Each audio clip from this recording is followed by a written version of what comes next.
اور فرمایا اللہ اللہ فی صحابی لا تتخذوهم من بعد غرضا، ہر جمعے میں، ہر مسجد میں، ہر مولوی پڑھتا ہے، اتنا پر بھی نہیں نہ جانتے، نہ کوشش کرتے ہیں، نہ سمجھتے ہیں، اس لیے معلوم ہی نہیں ہر جمعے کیا کہا جاتا ہے۔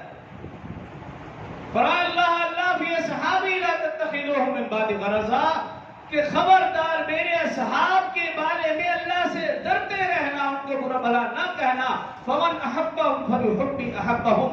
جس نے میرے صحابہ سے محبت کی گویا اس نے مجھ سے محبت کی، جس نے میرے اصحاب سے بغض رکھا گویا اس نے رسول اللہ صلی اللہ علیہ وسلم سے بغض رکھا۔